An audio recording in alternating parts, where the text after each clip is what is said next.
It's time now for the Southern Virginia University Theatre radio production of The Importance of Being Earnest by Oscar Wilde.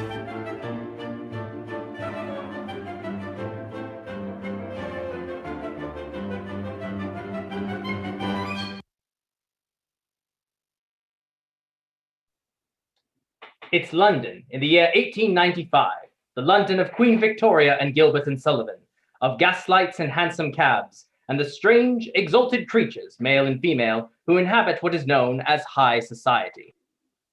In a luxuriously furnished bachelor's flat in Half Moon Street, Lane, a sphinx-like manservant, is arranging afternoon tea for his master, Algernon Moncrief.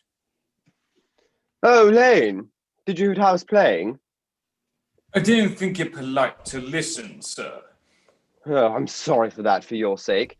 I don't play accurately. Anyone can play accurately, but I play with wonderful expression. Have you got the cucumber sandwiches cut for Lady Bracknell? Yes, sir. Mr. Ernest Worthing is here, sir. How are you, my dear Ernest? What brings you up to town? Oh, pleasure, pleasure. What else should bring one anywhere? Eating as usual, I see, Algy. I believe it is customary in good society to take some slight refreshment at 5 o'clock. Where have you been since last Thursday? Oh, in the country. What on earth do you do there? When one is in town, one amuses oneself. When one is in the country, one amuses other people. It's excessively boring. Hello, why all these cups? Why cucumber sandwiches? Why such reckless extravagance? Who is coming to tea? No, merely Aunt Augusta and Gwendolen. Ah, perfectly delightful. You know, the way you flirt with Gwendolen is perfectly disgraceful. It is almost as bad as the way Gwendolen flirts with you. I am in love with Gwendolen. I've come up to town expressly to propose to her. I thought you had come up for pleasure. I call that business. How utterly unromantic you are. I really don't see anything romantic in proposing. It is very romantic to be in love, but there is nothing romantic in it about a definite proposal. Why, one may be accepted, then the excitement is all over. If I ever get married, I shall certainly try to forget the fact. I have no doubt about that, dear Algy. Please don't touch the cucumber sandwiches. They are ordered specially for Aunt Augusta. Aha. Well, you have been eating them all the time. That is quite a different matter. She's my aunt. Have some bread and butter. The bread and butter is for Gwendolen. Gwendolen is devoted to bread and butter. And very good bread and butter it is, too. Well, my dear fellow, you need not eat as if you're going to eat at all. You behave as if you're married to her already, and I don't think you ever will be. Why on earth do you say that? Well, in the first place, girls never marry the men they flirt with. Girls don't think it right. Oh, that is nonsense. It isn't. It is a great truth. It accounts for the extraordinary number of bachelors that one sees all over the place. In the second place, I don't give my consent. Your consent? My dear fellow, Gwendolen is my first cousin. And before I allow you to marry her, you will have to clear up the whole question of Cecily. Cecily? What on earth do you mean, Algy? What do you mean, Algy, by Cecily? I don't know anyone of the name of Cecily. You rang, sir. Bring me that cigarette case Mr. Worthing left in the smoking room the last time he dined here. Yes, sir. Do you mean to say that you've had my cigarette case all this time? I've been writing frantic letters to Scotland Yard about it. I was very nearly offering a large reward. Well, I wish you would offer one. I happen to be more than usually hard up. There is no good offering a large reward now that the thing is found.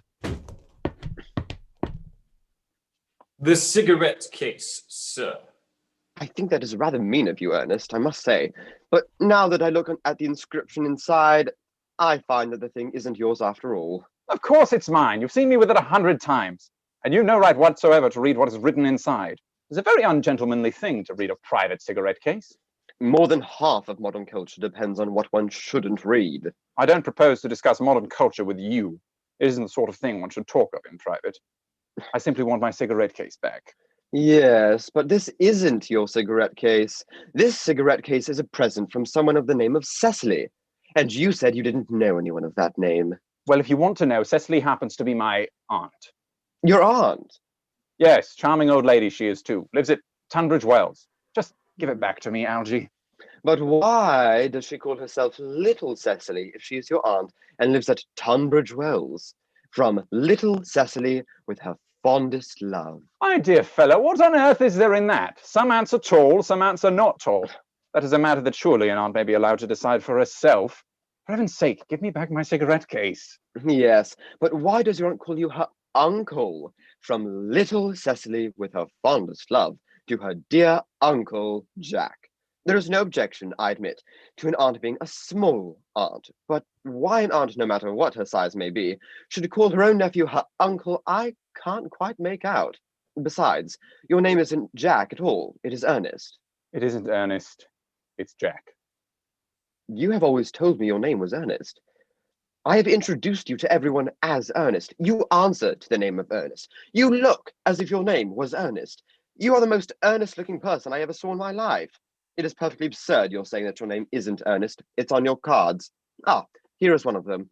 Mr. Ernest Worthing, B4 the Albany.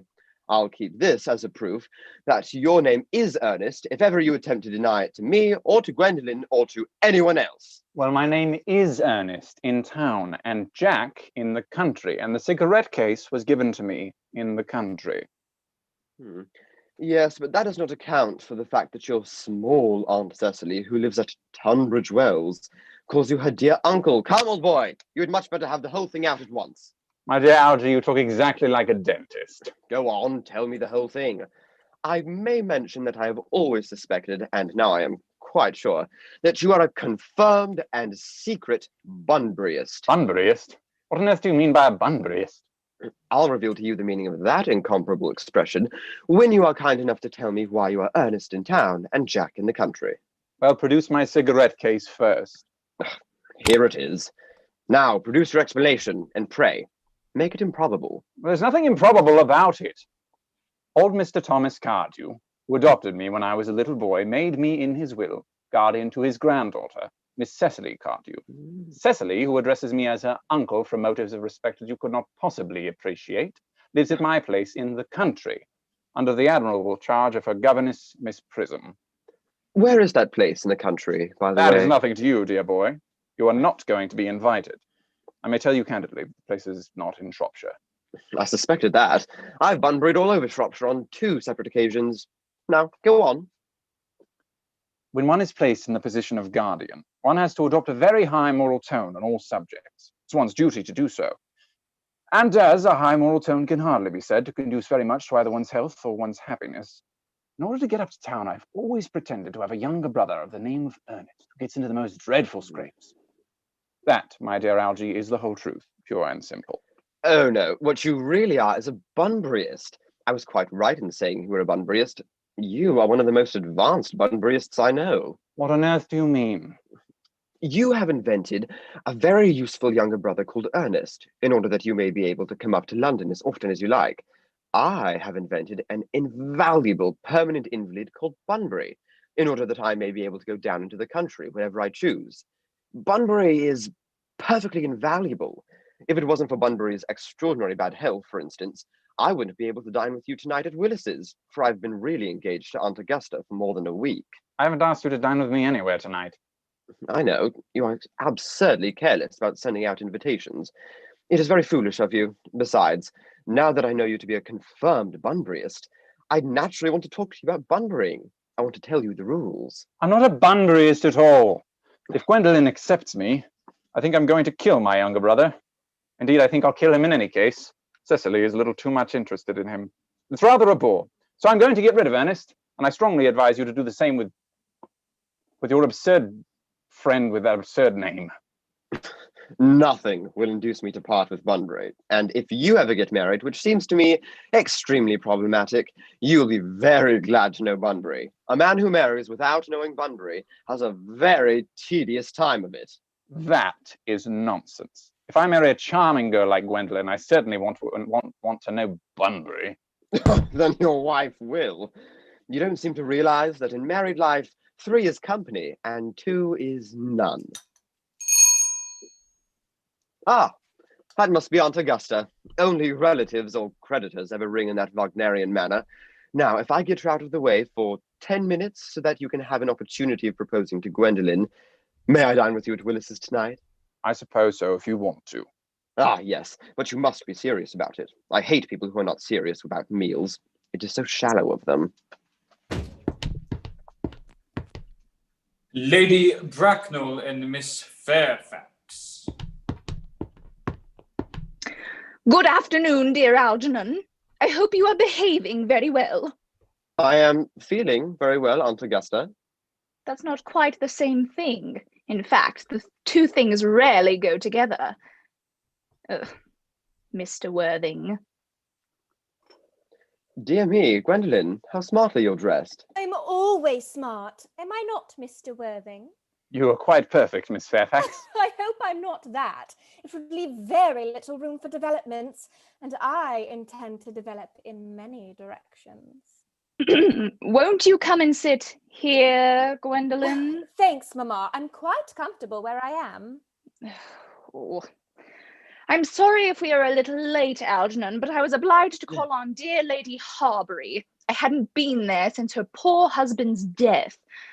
I never saw a woman so altered. She looks quite 20 years younger. Oh. And now I'll have a cup of tea and one of those nice cucumber sandwiches you promised me. Oh, certainly, Aunt Augusta. Good heavens! Lane, why are there no cucumber sandwiches? I ordered them specially. There were no cucumbers in the market this morning, sir. I went down twice. No cucumbers? No, sir. Not even for ready money. That'll do, Lane. Thank you. Thank you, sir. I'm greatly distressed, Aunt Augusta, about there being no cucumbers. Not even for ready money. It really makes no matter, Algernon. I had some crumpets with Lady Harbury, who seems to me to be living entirely for pleasure now. I hear her hair has turned quite gold from grief. It certainly has changed its colour. Forgive me, Aunt Augusta, but I'm afraid I shall have to give up the pleasure of dining with you tonight after all. I hope not, Algernon. It would put my table completely out. Well, the fact is, I've just had a telegram to say that my poor friend Bunbury is very ill again. They seem to think I should be with him. Well, I must say, I should be much obliged if you would ask Mr. Bunbury, from me, to be kind enough not to have a relapse on Saturday, for I rely on you to arrange my music for me. It is my last reception, and one wants something that will encourage conversation, particularly at the end of the season, when everyone has practically said whatever they had to say, which, in most cases, was probably not much. Oh, I'll speak to Bunbury, Aunt Augusta, if he's still conscious. And I think I can promise you he'll be all right by Saturday. Of course, the music is a great difficulty. You see, if one plays good music, people don't listen. And if one plays bad music, people don't talk. But I'll run over the program I've drawn out, if you will kindly come into the next room for a moment. Thank you, Algernon. It is very thoughtful of you. I'm sure the program will be delightful after a few expurgations.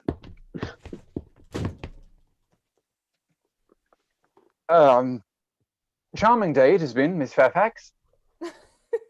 Pray, don't talk to me about the weather, Mr. Worthing. Whenever people talk to me about the weather, I always feel quite certain that they mean something else, and that makes me so nervous. I do mean something else. I thought so. In fact, I am never wrong. And I would like to be allowed to take advantage of Lady Bracknell's temporary I absence. certainly advise you to do so. Mamma has a way of coming back suddenly into a room that I've often had to talk to her about. Miss Fairfax,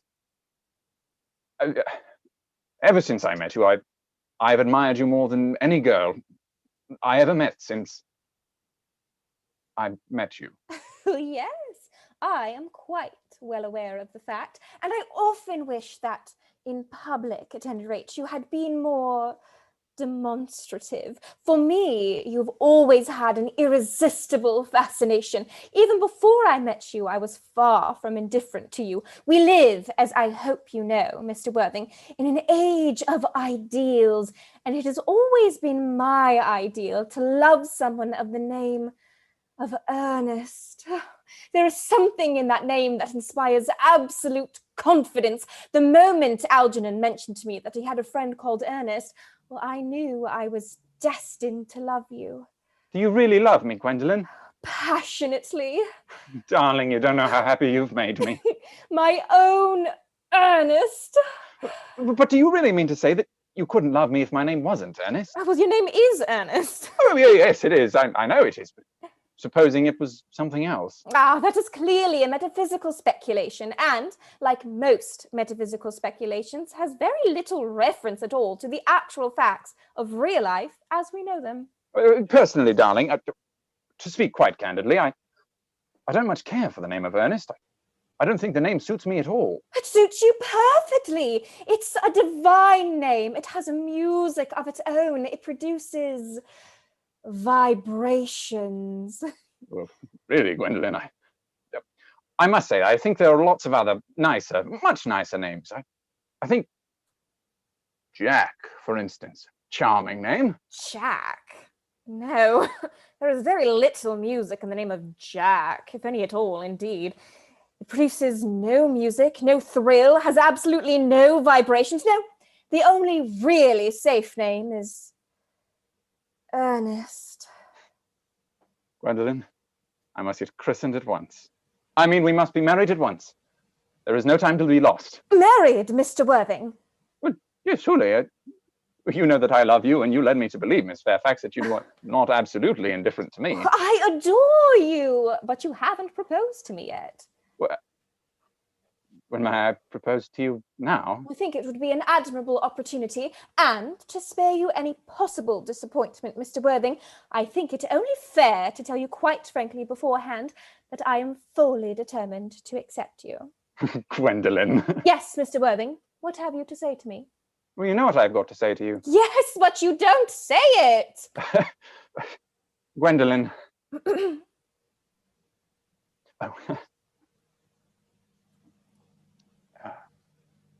Gwendolen, will you marry me? Mr. Worthing! Rise, sir, from this semi-recumbent posture. It is most indecorous. Mamma, I must beg you to retire. This is not the place for you. Besides, Mr. Worthing has not quite finished yet. Finished what, may I ask? I am engaged to Mr. Worthing, Mamma.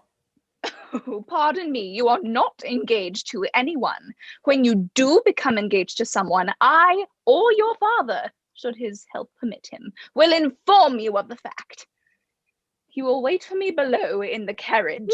Mamma! In the carriage, Gwendolen.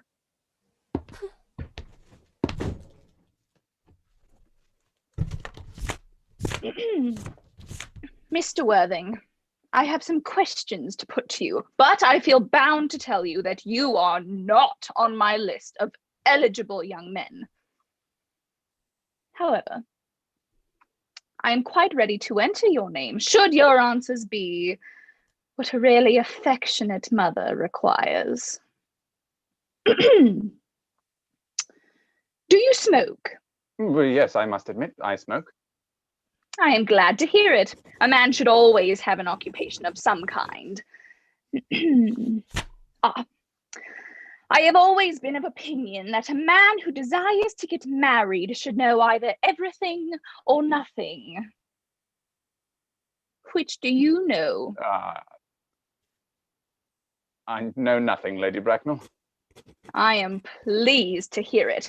I do not approve of anything that tampers with natural ignorance. Ignorance is like a delicate, exotic fruit. Touch it, and the bloom is gone. The whole theory of modern education is radically unsound. Fortunately, in England, at any rate, education produces no effect whatsoever. If it did, it would prove a serious danger to the upper classes. What is your income? Between 7,000 and 8,000 a year.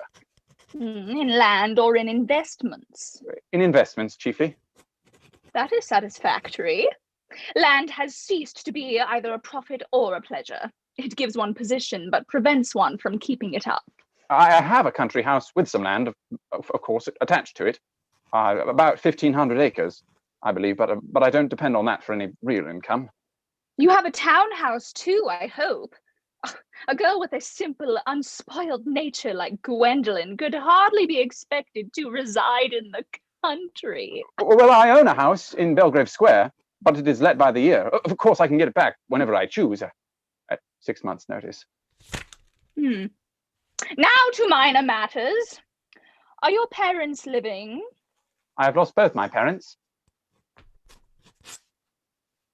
To lose one parent, Mr. Worthing, may be regarded as a misfortune.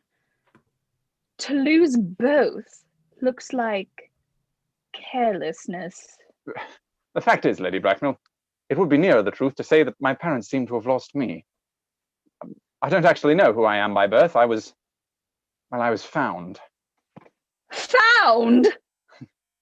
The late Mr. Thomas Cardew, an old gentleman of a very charitable and kindly disposition, found me and gave me the name of Worthing because he happened to have a first-class ticket for Worthing in his pocket at the time. Worthing is a place in Sussex. It is a seaside resort. Where did the charitable gentleman who had the first-class ticket to this seaside resort find you? In a handbag. A handbag? Yes, Lady Bracknell, I was in a handbag. A somewhat large, black leather handbag with handles to it. An ordinary handbag, in fact.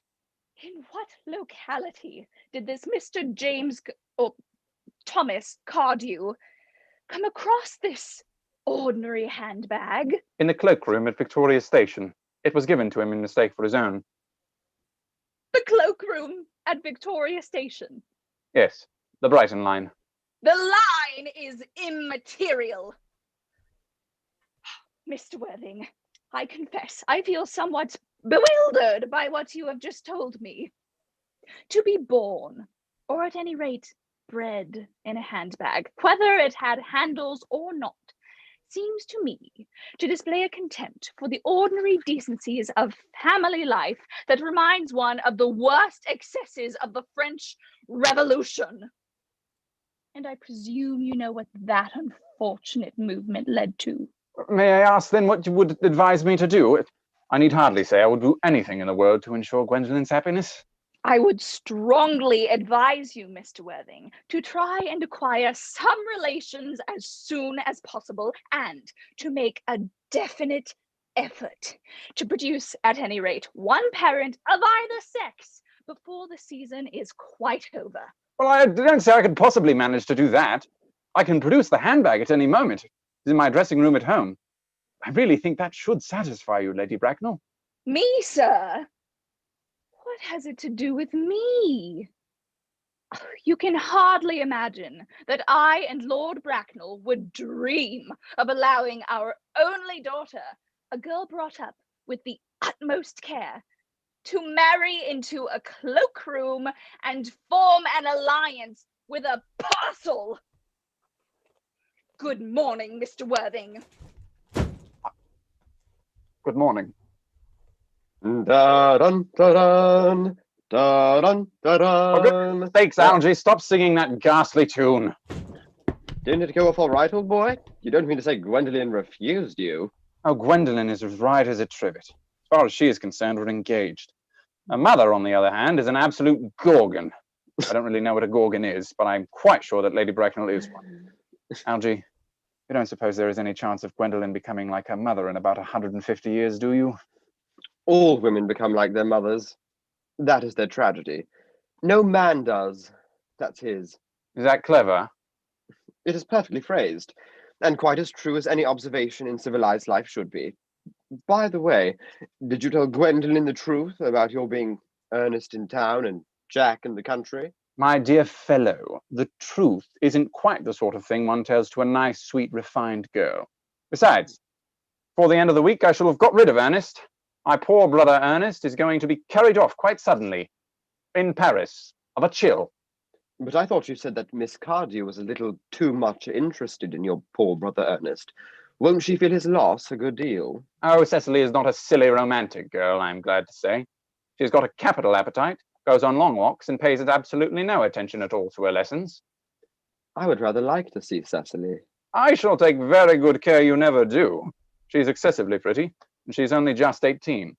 Have you told Gwendolen yet that you have an excessively pretty ward who is only just 18? Oh, one doesn't blurt these things out to people. Cecily and Gwendolen are perfectly certain to be extremely great friends. I'll bet you anything that you like that half an hour after they've met, they'll be calling each other sister. Women only do that when they've called each other a lot of other things first. Miss Fairfax. Gwendolen, upon my word. Algy, kindly turn your back. I have something very particular to say to Mr. Worthing. Really, Gwendolen, I don't think I can allow this at all. Algy, you always adopt a strictly immoral attitude towards life. You are not quite old enough to do so. Ernest, we may never be married. From the look on Mamma's face, I fear we never shall. But although she may prevent us from becoming man and wife, nothing that she can possibly do can alter my eternal devotion to you. Dear Gwendolen. The story of your romantic origin, as relayed to me by Mamma with unpleasing comments, has naturally stirred the deeper fibers of my nature. Your Christian name has an irresistible fascination. The simplicity of your character makes you exquisitely incomprehensible to me. Your town address I have. What is your address in the country? The Manor House, Walton, Hertfordshire. There is a good postal service, I suppose. It may be necessary to do something desperate. How long do you remain in town? Until Monday. Oh, good. Algy, you may turn round now. Thanks, I've turned round already. You may also ring the bell. You will let me see you to your carriage, my own darling? Oh, certainly. Sir? Never mind, Lane. I will see Miss Fairfax out. Yes, sir. Oh, Lane, I'm going Bunburying tomorrow. Yes, sir.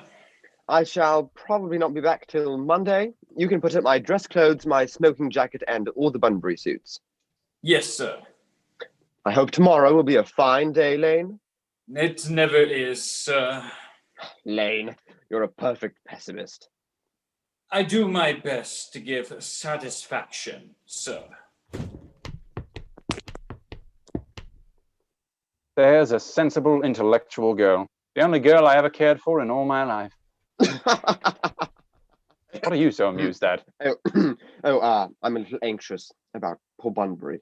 That is all. You don't take care. Your friend Bunbury will get you into a serious scrape someday. I love scrapes. They are the only things that are never serious. Oh, that is nonsense, Algy. You never talk anything but nonsense. Nobody ever does. End of Act 1.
The second act of Oscar Wilde's The Importance of Being Earnest is about to begin.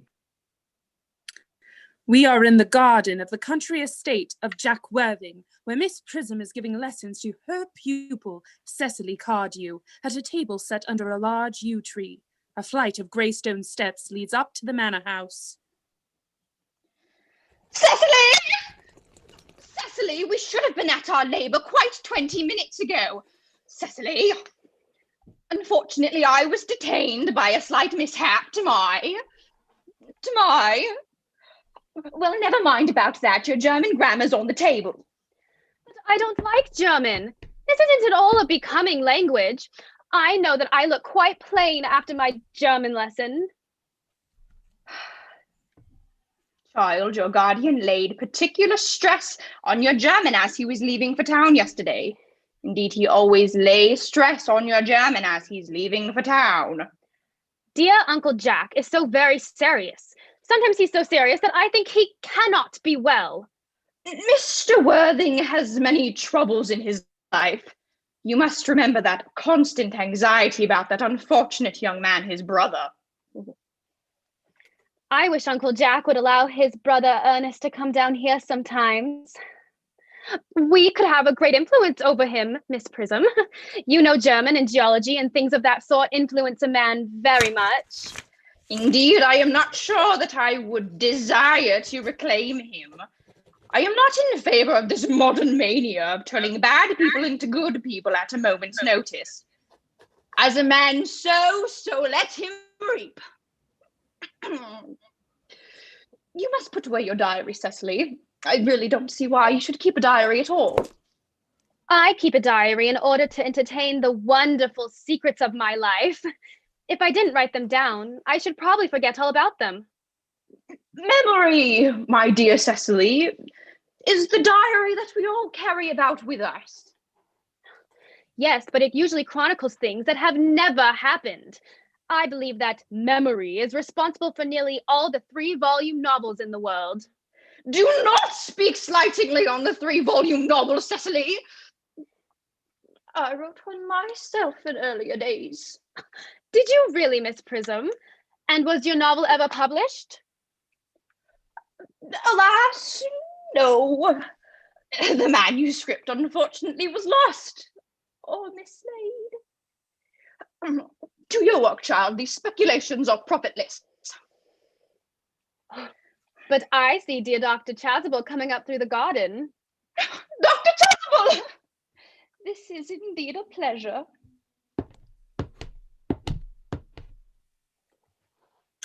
And how are we this morning?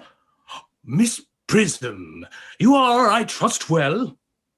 Miss Prism has just been complaining of a slight headache. I think it would do her so much good to have a short stroll with you in the park, Dr. Chasuble. Cecily, I have not mentioned anything about a headache. No, dear Miss Prism, I know that, but I felt instinctively that you had one. I hope, Cecily, you have not been inattentive to your lessons. Oh, I'm afraid I have. If I were fortunate enough to be Miss Prism's pupil, I would hang upon her lips. I spoke metaphorically. My metaphor was drawn from the bees. Mr. Worthing, I suppose, has not returned from town yet. We do not expect him till Monday afternoon. Oh, yes. He usually likes to spend his Sunday in London. He is not one of those whose sole aim is enjoyment, as by all accounts that unfortunate young man, his brother, seems to be. But I must not disturb you any longer. I shall no doubt see you both at evensong. I think, dear doctor, that I will have a stroll with you. I find I have a headache after all, and a stroll might do it good. With pleasure, Miss Prism, with pleasure.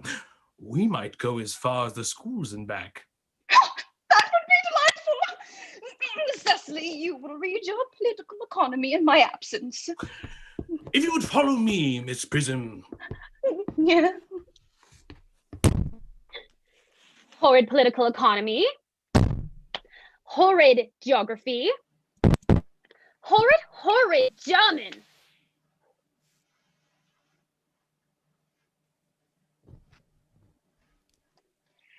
Mr. Ernest Worthing has just driven over from the station. He's brought his luggage with him. Uncle Jack's brother. Did you tell him Mr. Worthing was in London? Yes, miss. He seemed very much disappointed. He said he was very anxious to speak to you privately for a moment. Thank you, Merriman. Ask Mr. Ernest Worthing to come here. Yes, miss. I have never met any really wicked person before. I feel rather frightened. I'm so afraid he will look just like everyone else.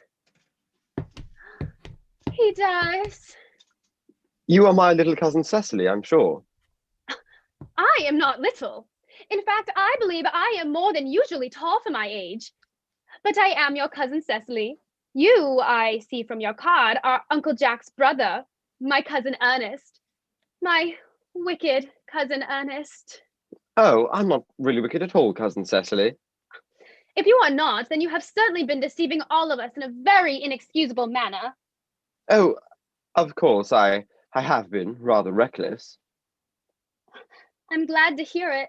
In fact, now you've mentioned the subject, I have been very bad in my own small way. I don't think you should be so proud of that, though I'm sure it must have been very pleasant. It is much pleasanter being here with you.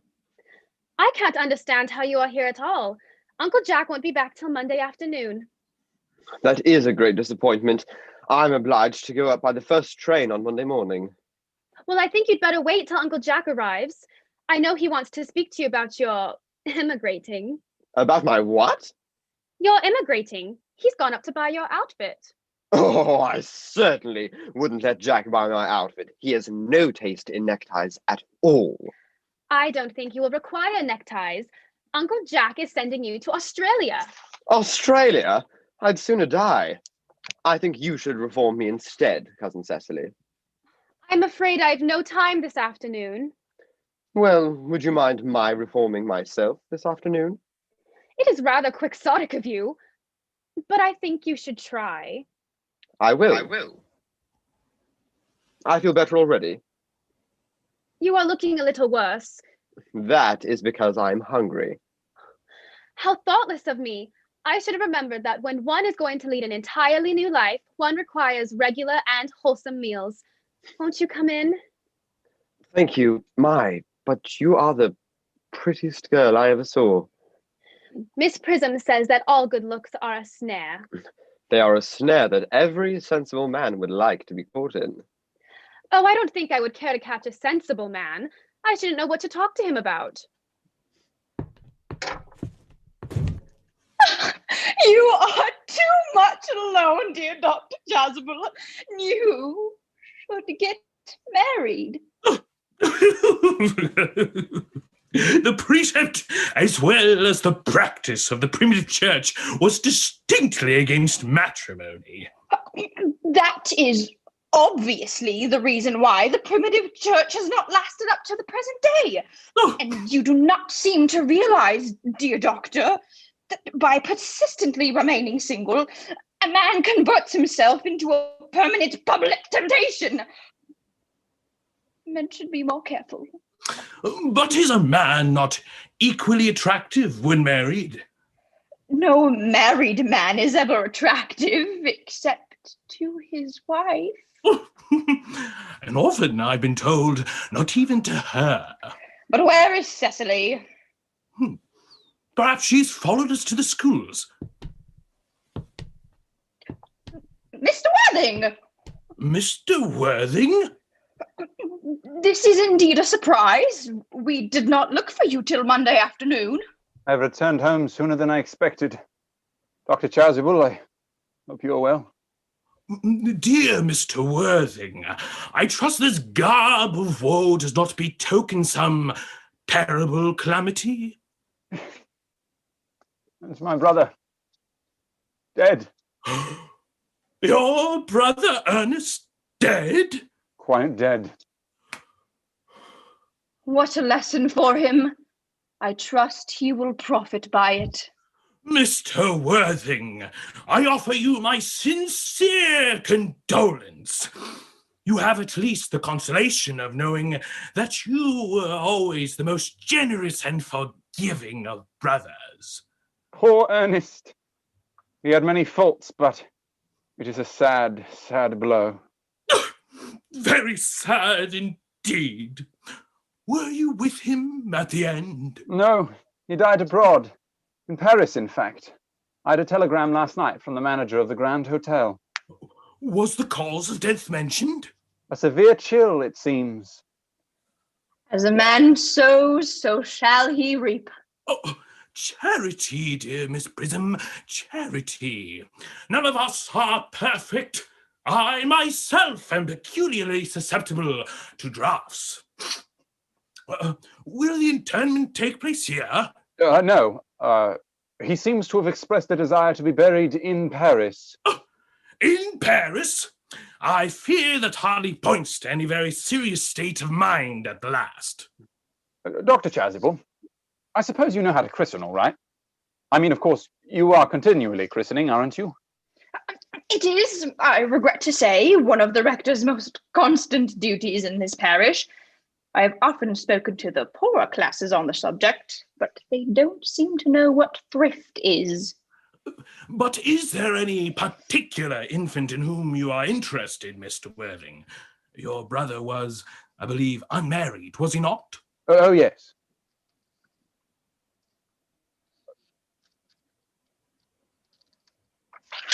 People who live for pleasure usually are.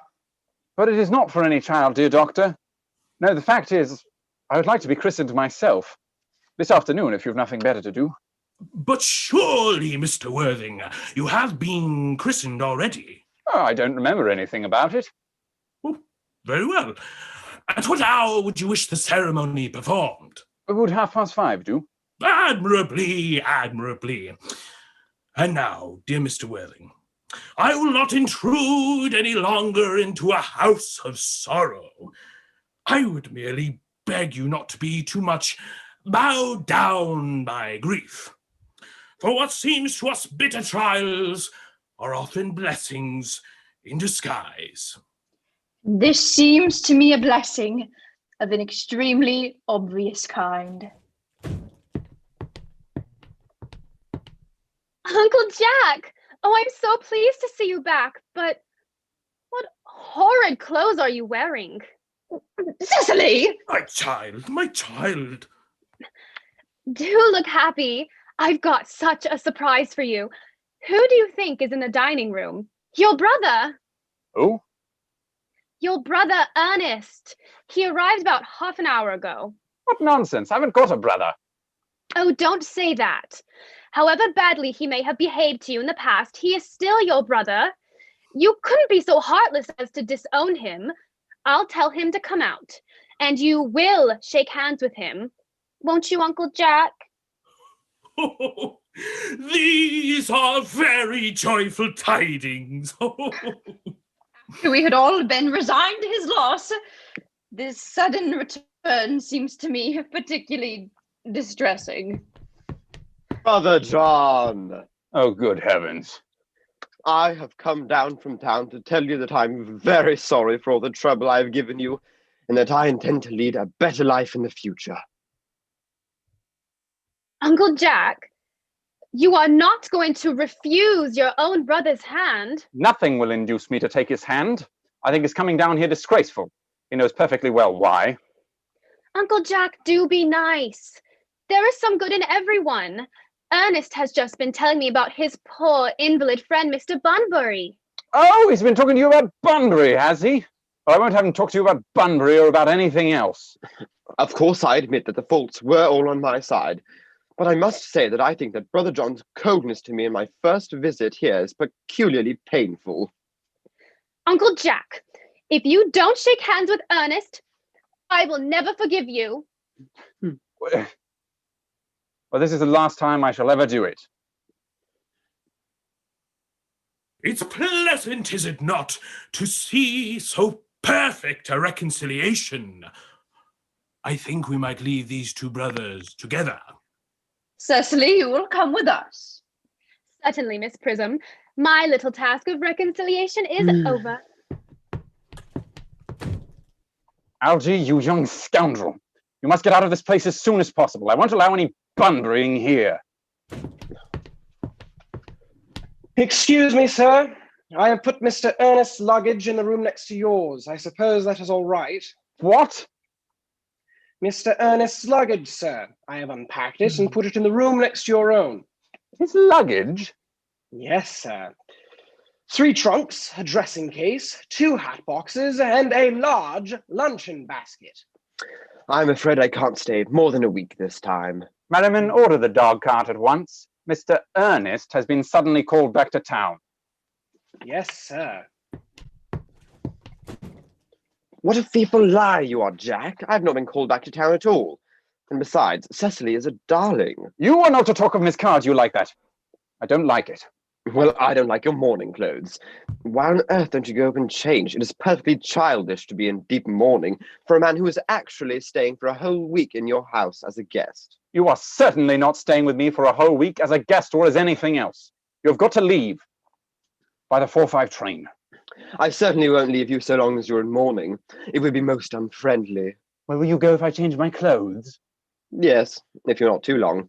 I never saw anybody take so long to dress and with such little result. Well, at any rate, that is better than always being overdressed as you are. If I'm occasionally a little overdressed, I make up for it by being always immensely overeducated.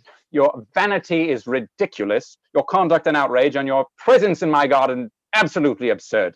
This bunburying, as you call it, has not been any great success for you. I think it has been a great success.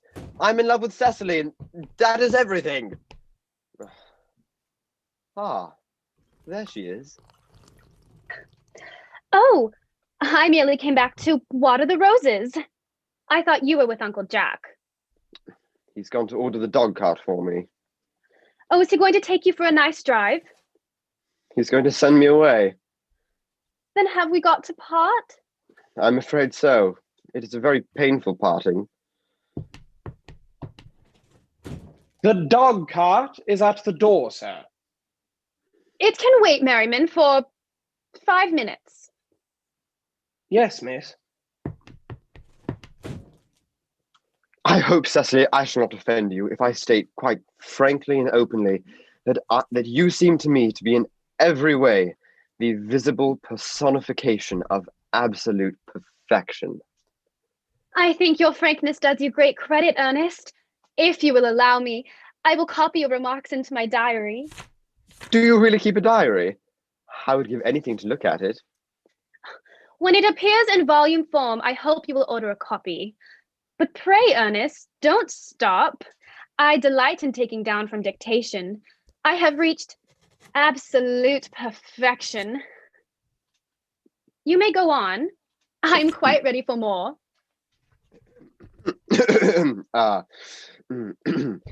Don't cough, Ernest. I don't know how to spell a cough. Cecily, ever since I first looked upon your wonderful and incomparable beauty, I have dared to love you wildly, passionately, devotedly, hopelessly.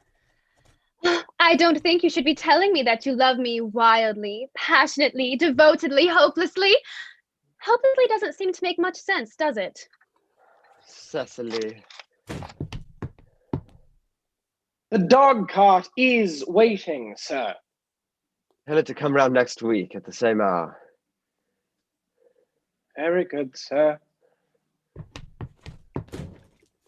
Uncle Jack would be very much annoyed if he knew that you were staying on till next week at the same hour. Oh, I don't care about Jack. I don't care for anybody in the whole world but you. I love you, Cecily. You will marry me, won't you? Of course. Why, we have been engaged for the last 3 months. For the last 3 months? Yes, it will be exactly 3 months on Thursday. But how did we become engaged? Well, ever since dear Uncle Jack first confessed to us that he had a younger brother who was very wicked and bad, I dare say I fell in love with you, and we became engaged on the 14th of February last. After a long struggle with myself, I accepted you under that dear old tree there. And this is the box in which I keep all your dear letters. My letters? But my own sweet Cecily, I have never written you any letters. You need hardly remind me of that, Ernest. I was forced to write your letters for you. I wrote 3 times a week, and sometimes oftener. Oh, do let me read them, Cecily. Oh, I couldn't possibly. They would make you far too conceited. The 3 that you wrote me after I'd broken off the engagement are so beautiful and so badly spelled that even now I cry a little. Was our engagement ever broken off? Of course it was. On the 22nd of last March. You can see the entry if you like. Today, I broke off my engagement with Ernest. I feel it is better to do so. The weather continues charming. But what had I done? It would have hardly been considered a serious engagement if it hadn't been broken off at least once. But I forgave you before the week was out. What a perfect angel you are, Cecily. You'll never break off our engagement again, will you? I don't think I could break it off now that I've actually met you. Besides, of course, there is the question of your name. Yes, of course. You must not laugh at me, darling, but I have always had a girlish dream of mine to marry someone whose name was Ernest. There is something in that name that seems to inspire absolute confidence. But do you mean to say you could not love me if I had some other name? But what name? Oh, any name you like. Algernon, for instance. But I don't like the name of Algernon. Seriously, Cecily, if my name was Algie, couldn't you love me? I might respect you, Ernest. I might admire your character. But I fear that I should not be able to give you my undivided attention. Cecily, your vicar here is, I suppose, thoroughly experienced in the practice of all the rites and rituals of the church. Oh yes, Dr. Chasuble is a most learned man. He has never written a single book, so you can imagine how much he knows. I must see him at once on a most important christening. I mean, on most important business. Oh? I shan't be away more than half an hour. Considering that we have been engaged since February the 14th, and I have only met you today for the first time, I think it rather hard that you should leave me for so long a period as half an hour. Couldn't you make it 20 minutes? I'll be back in no time. What an impetuous boy he is. I must enter his proposal into my diary. A Miss Fairfax has just called to see Mr. Worthing, but he went over in the direction of the rectory some time ago. Pray ask the lady to come out here. Mr. Worthing is sure to be back soon. And you can bring Yes, tea. miss. Yes, miss. Miss Fairfax. I suppose one of the many good elderly women who are associated with Uncle Jack in some of his philanthropic work in London. Miss Fairfax. Pray let me introduce myself to you. My name is Cecily Cardew. Cecily Cardew, what a very sweet name. Something tells me we are going to be great friends. I like you already more than I can say. My first impressions of people are never wrong. How nice of you to like me so much after we've only known each other such a comparatively short time. Oh, pray sit down. I may call you Cecily, may I not? With pleasure. And you will always call me Gwendolen, won't you? If you wish. Then that is all quite settled, is it not? I hope so. Cecily, Mamma, whose views on education are remarkably strict, has brought me up to be extremely short-sighted. It is part of a system. So do you mind my looking at you through my glasses? Oh, not at all, Gwendolen.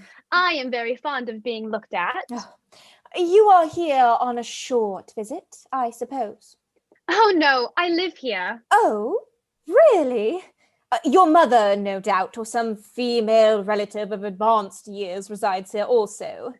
Oh, no, I have no mother, nor, in fact, any relations. I am Mr. Worthing's ward.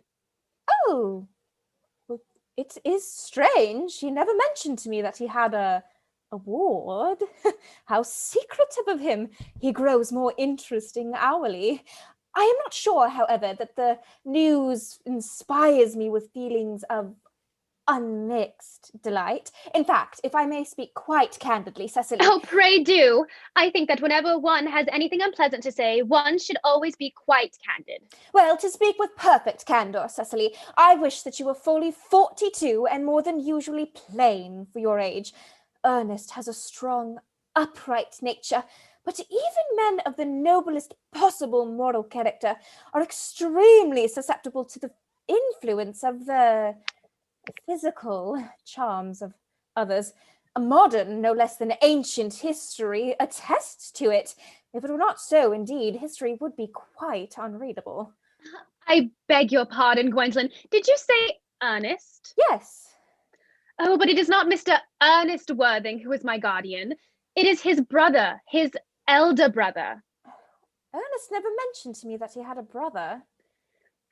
I'm sorry to say that they have not been on good terms for a long time. That accounts for it. Of course, you are quite sure that it is not Mr. Ernest Worthing who is your guardian. Quite sure. In fact, I am going to be his. I beg your pardon? Dearest Gwendolyn, there is no reason why I should make a secret of it to you. Mr. Ernest Worthing and I are engaged to be married. My darling Cecily, I think there must be some slight error.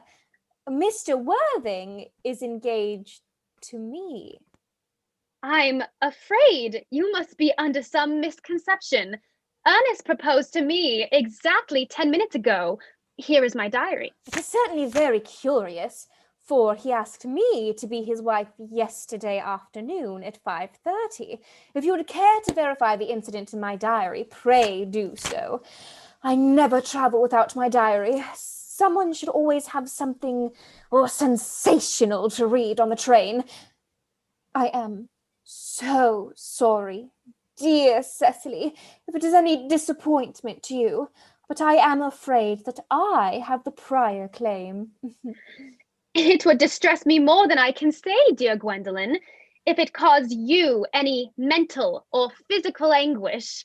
But I feel bound to point out that since Ernest proposed to you, he has clearly changed his mind. If the poor fellow has been entrapped into any foolish promise, I shall consider it my duty to rescue him, and with a firm hand.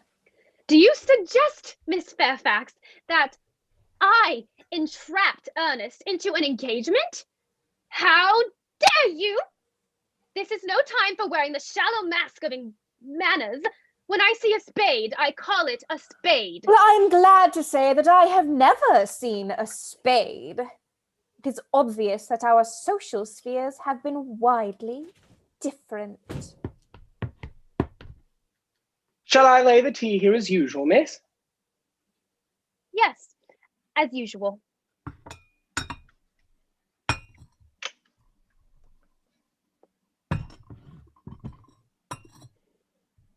May I offer you some tea, Miss Fairfax? Oh, thank you.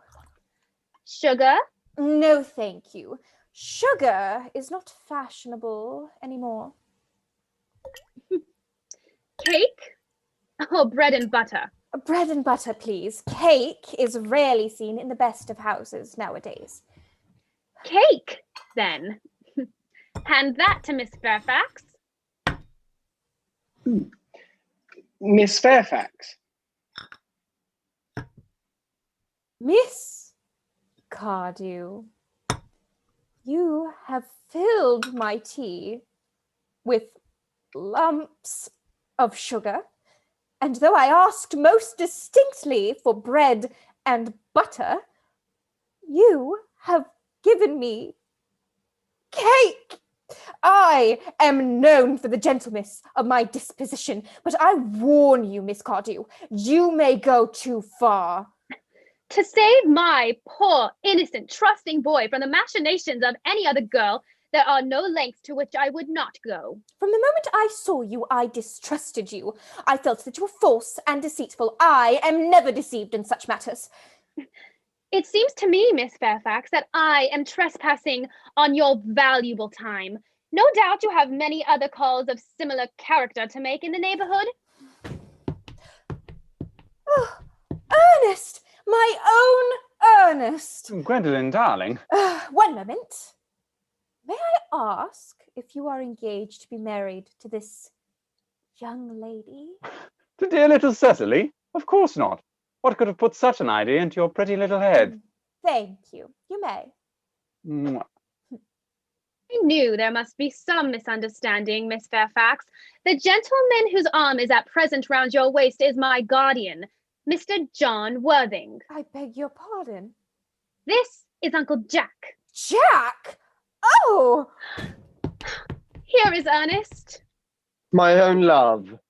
A moment, Ernest. May I ask you, are you engaged to be married to this young lady? To what young lady? Good heavens, Gwendolen. Yes, to good heavens, to Gwendolen. Of course not. What could have put such an idea into your pretty little head? Thank you. You may. Mwah. I felt there was some slight error, Miss Cardew. The gentleman who is now embracing you is my cousin, Mr. Algernon Moncrief. Algernon Moncrief? Oh. Are you called Algernon? I cannot deny it. Oh. Is your name really John? I could deny it if I liked. But my name certainly is John. It has been John for years. A gross deception has been practiced on both of us. My poor, wounded Cecily. My sweet wrong Gwendolen. You will call me sister, will you not? Mr. Worthing. There is just one question I would like to be permitted to put to you. Where is your brother Ernest? We are both engaged to be married to your brother Ernest, so it is a matter of some importance to us to know where your brother Ernest is at present. Gwendolen, Cecily, I will tell you quite frankly that I have no brother Ernest. I've no brother at all. I've never had a brother in my life, and I certainly have not the slightest intention of having one in the future. No brother at all? None. Had you never a brother of any kind? Never. Not even of any kind. I am afraid it is quite clear, Cecily, that neither of us is engaged to be married to anyone. It is not a very pleasant position for a young girl suddenly to find herself in, is it? Let us go into the house. They will hardly venture to come after us there. No, men are such cowards, aren't they? Come, Gwendolen.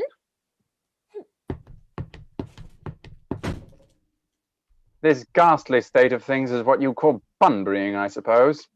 Yes, the most wonderful Bunbury I've ever had in my life. The only small satisfaction I have in the whole of this wretched business, Algy, is that your friend Bunbury is quite exploded. And a good thing, too. Your brother is too, isn't he not, dear Jack? And not a bad thing, either. As for your conduct towards Miss Cardew, I must say that your taking in a sweet, simple, innocent girl like that is quite inexcusable. To say nothing of the fact that she is my ward.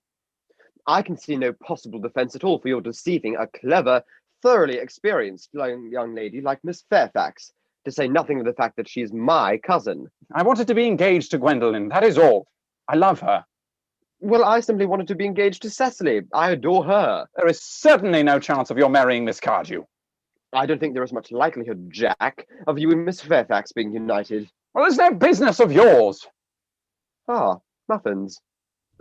It is very vulgar to talk about one's business.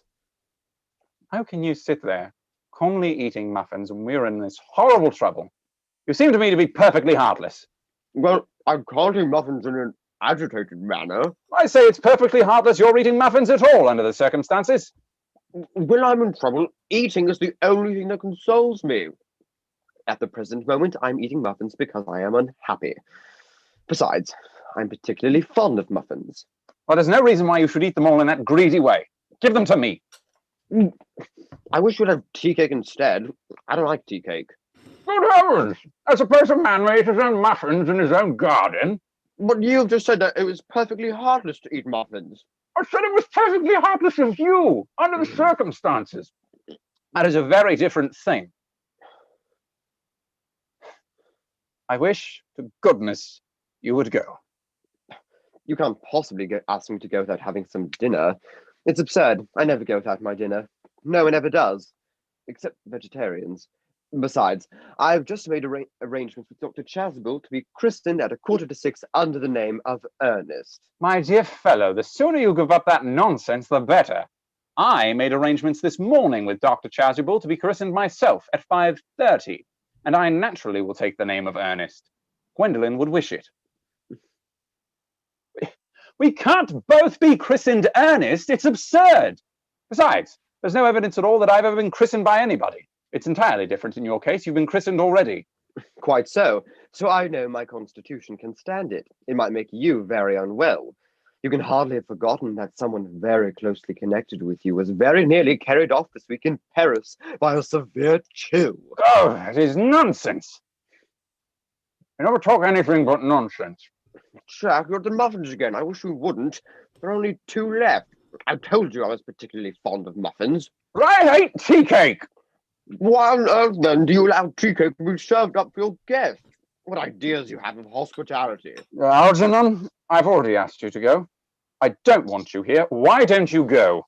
I haven't quite finished my tea yet, and there's still 1 muffin left.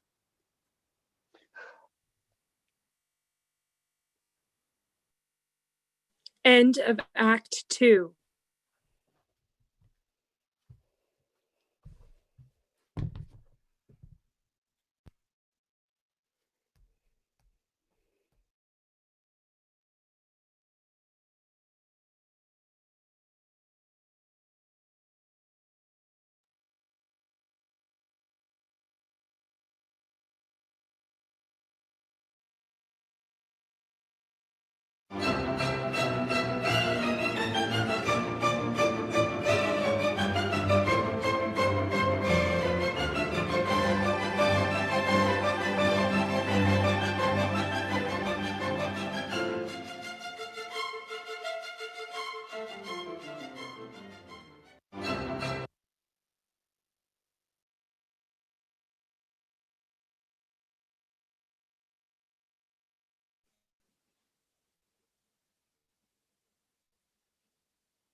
This is the final act of Oscar Wilde's The Importance of Being Earnest. Gwendolen and Cecily are in the morning room of the manor house, looking out into the garden.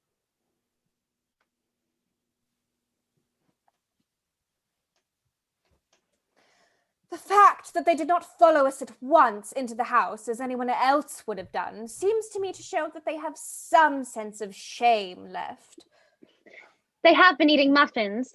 That looks like repentance. They don't seem to notice us at all. Couldn't you cough? But I haven't got a cough. They're looking at us. What effrontery! They're approaching. That's very forward of them. Let us preserve a dignified silence. Certainly. It's the only thing to do now.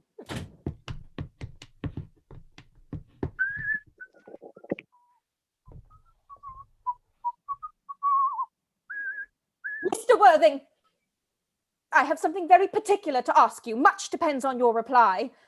Gwendolen, your common sense is invaluable. Mr. Moncrief, kindly answer me the following question. Why did you pretend to be my guardian's brother?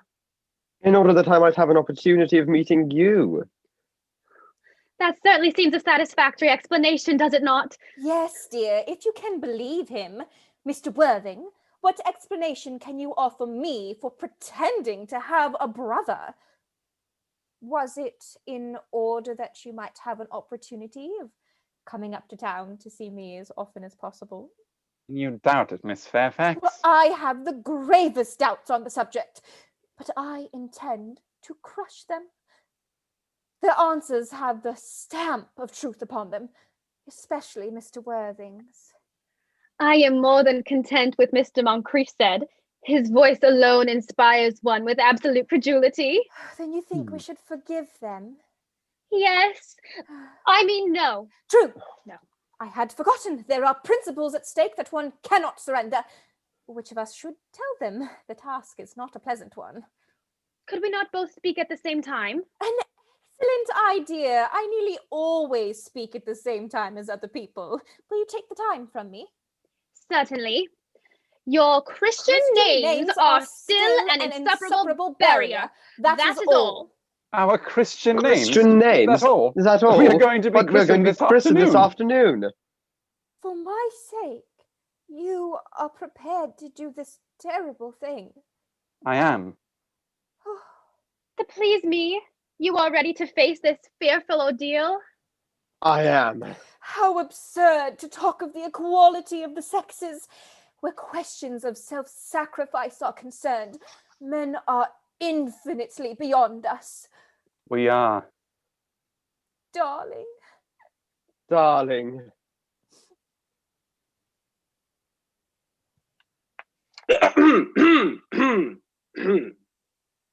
Lady Bracknell. Oh, good heavens. Gwendolen! What does this mean? Merely that I am engaged to be married to Mr. Worthing, Mamma. Come here. Sit down. Sit down immediately. Apprised, sir, of my daughter's sudden flight, I followed her at once by luggage train. Of course, you will clearly understand that all communication between yourself and my daughter must cease immediately from this moment. On this point, as indeed on all points, I am firm. I am engaged to be married to Gwendolen, Lady Bracknell. You are nothing of the kind, sir. And now, as regards Algernon. Algernon! Yes, Aunt Augusta? May I ask if it is in this house that your invalid friend Bunbury resides? Oh, no. Bunbury doesn't live here. Bunbury is somewhere else at present. In fact, Bunbury is dead. Dead? When did Mr. Bunbury die? Oh, I killed Bunbury this afternoon. I mean, poor Bunbury died this afternoon. What did he die of? The doctors found out that Bunbury could not live. That is what I mean. So Bunbury died. He seems to have had great confidence in the opinion of his physicians.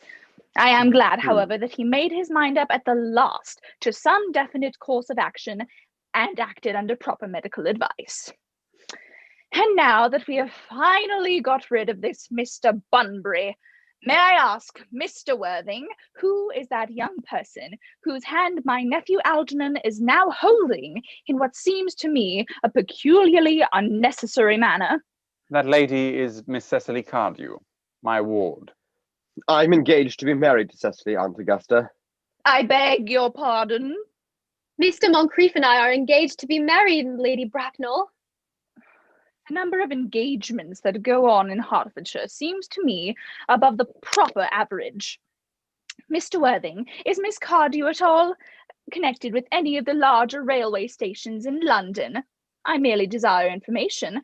Until yesterday, I had no idea that there were any families or persons whose origin was a terminus. Gwendolen, the time approaches for our departure. We have not a moment to lose. As a matter of form, Mr. Worthing, I had better ask you if Miss Cardew has any little fortune. Oh, about £130,000 in the funds. That's all. Goodbye, Lady Bracknell. So pleased to have seen you. A moment, Mr. Worthing. £130,000? And in the funds? Miss Cardew seems to me a most attractive young lady now that I look at her. Come over here, dear. The chin a little higher, dear. Style largely depends upon the way the chin is worn. They are worn very high at present. Algernon? Yes, Aunt Augusta? There are distinct social possibilities in Miss Cardew's profile. Cecily is the sweetest, dearest, prettiest girl in the whole world, and I don't care tuppence about social possibilities. Never speak disrespectfully of society, Algernon. Only people who can't get into it do that. Well, I suppose I must give my consent. Oh, thank you, Aunt Augusta. The marriage, I think, had better take place quite soon. I am not in favor of long engagements. They give each other the opportunity to discover each other's character before marriage, which, in my opinion, is never advisable. I beg your pardon, Lady Bracknell, but this engagement is quite out of the question. I am Miss Cardew's guardian, and she cannot marry without my consent until she comes of age.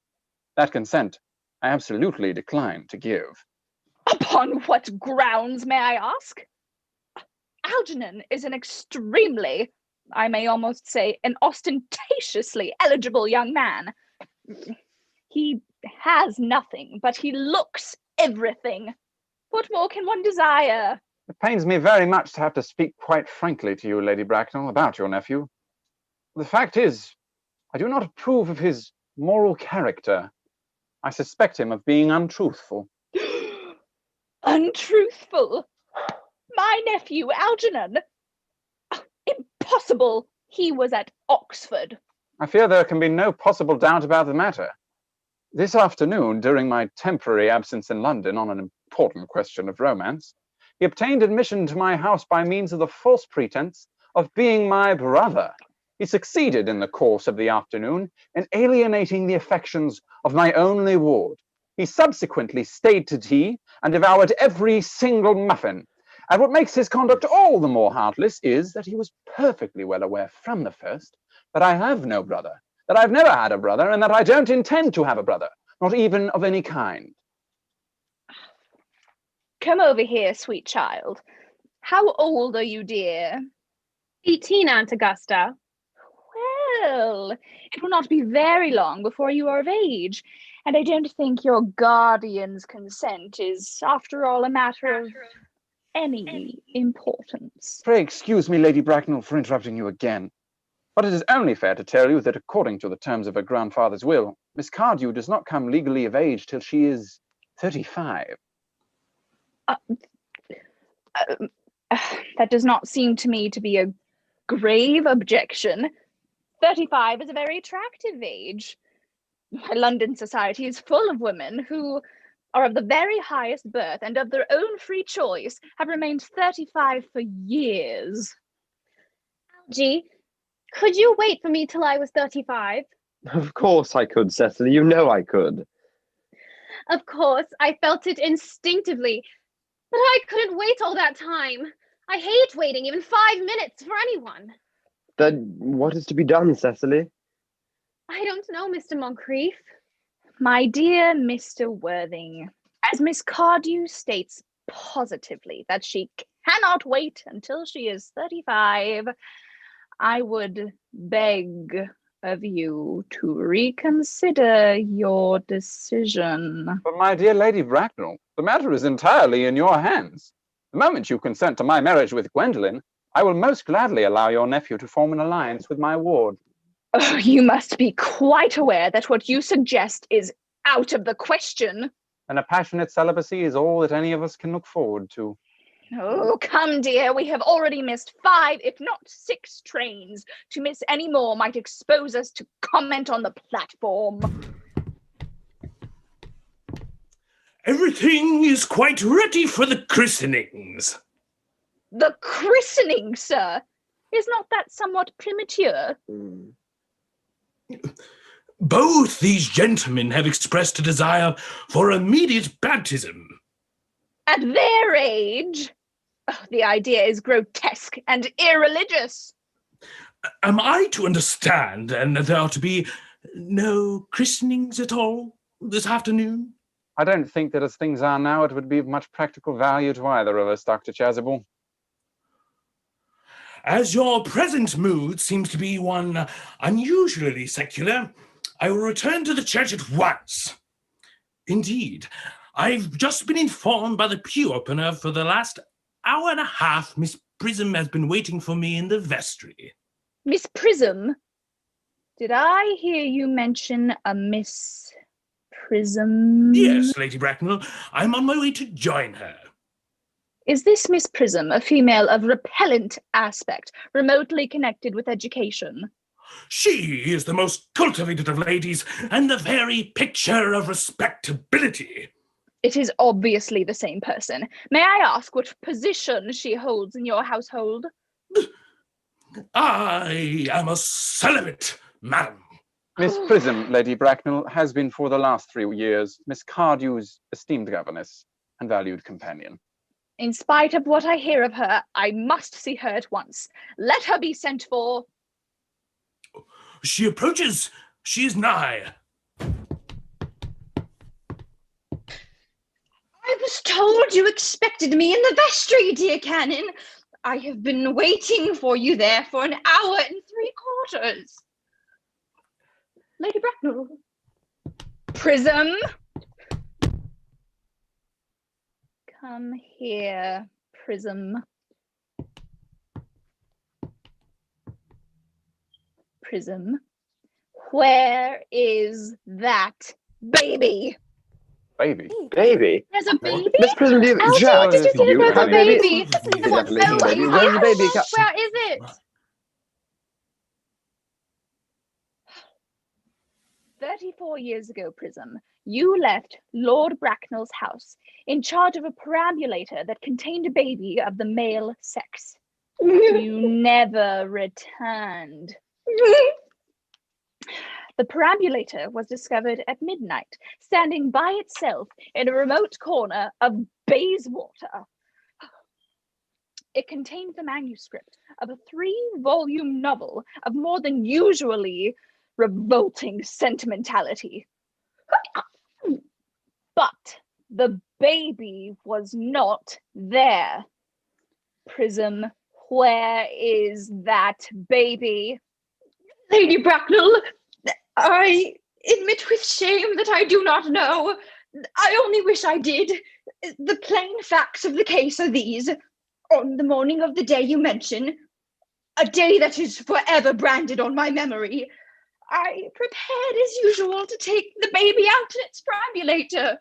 I also had with me an old but capacious handbag in which I intended to place the manuscript of a work of fiction that I had written during my few unoccupied hours. In a moment of mental abstraction, for which I can never forgive myself for, I deposited the manuscript in the bassinet and placed the baby in the handbag. Where did you deposit the handbag? Do not ask me, Mr. Worthing. Miss Prism, this is a matter of no small importance to me. I insist on knowing where you deposited the handbag that contained that infant. I left it in the cloakroom of one of the larger railway stations in London. What railway station? Victoria! Brighton Line. I must retire to my room for a moment. Gwendolen, wait here for me. Oh, if you are not too long, I shall wait for you all my life. What do you think this means, Lady Bracknell? I dare not even suspect, Dr. Chasuble.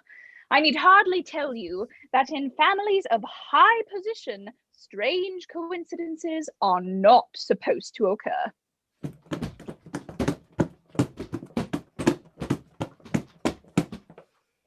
Uncle Jack seems strangely agitated. Your guardian has a very emotional nature. It is stopped.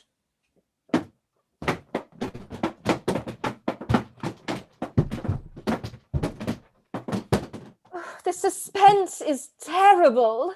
I hope it will last.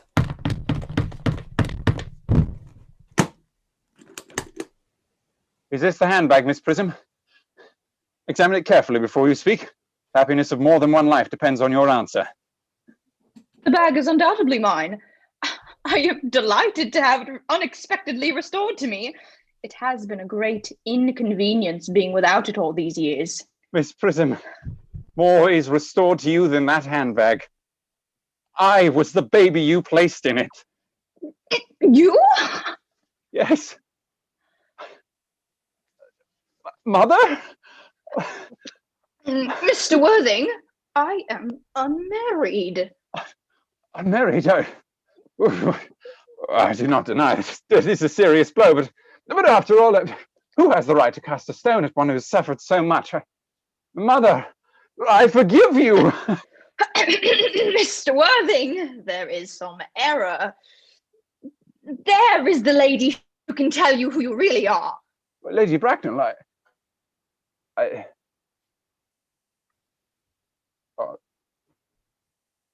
Lady Bracknell, I hate to seem inquisitive, but would you kindly inform me who I am? You are the son of my poor sister, Mrs. Moncrief, and consequently, Algernon's elder brother. Algy's elder brother? Well, I have a brother after all. I knew I had a brother. I always said I had a brother. Cecily, how could you have ever doubted that I had a brother? Dr. Chasuble, my unfortunate brother. Miss Prism, my unfortunate brother. Gwendolyn, my unfortunate brother. What? Algy, you young scoundrel. You'll have to treat me with more respect in the future. You've never behaved to me like a brother in all your life. Well, not till today, old boy, I admit. I did my best, however, though I was out of practice. Oh, my own. Oh, but what own are you? What is your Christian name now that you're someone else? Your decision on the subject of my name is irrevocable, I suppose. I never change, except in my affections. And the question had better be cleared up at once. Aunt Augusta, a moment. At the time when Miss Prism left me in the handbag, had I been christened already? What name was I given? Let me know the worst.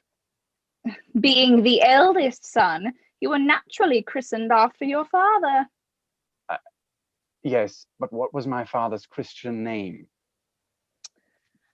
I cannot at the present moment recall what the general's Christian name was, but I have no doubt he had one. Algy, can't you recollect what our father's Christian name was? My dear boy, we were never even on speaking terms. He died before I was a year old. His name would appear in the army lists of the period, I suppose, Aunt Augusta?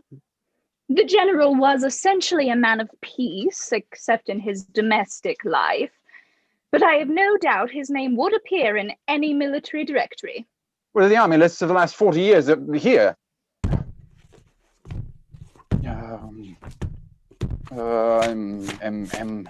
Generals, Mallam, Maxbom, Magley, oh, ghastly names they have.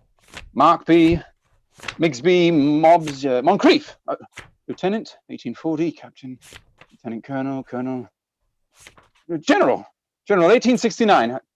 Christian names? Ernest John.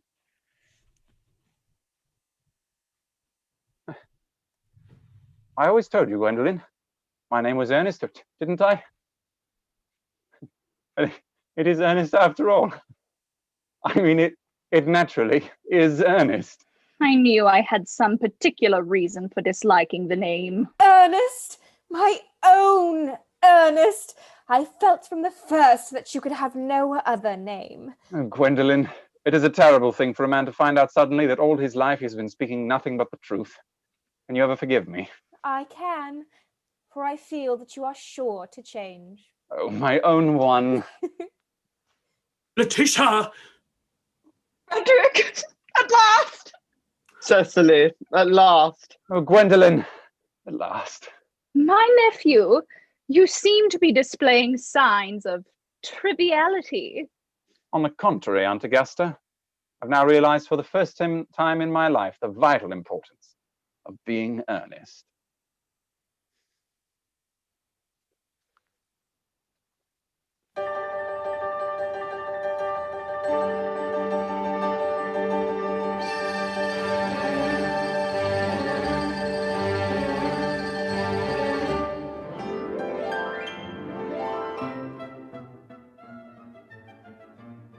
You've been listening to a radio play adaptation of The Importance of Being Earnest by Oscar Wilde.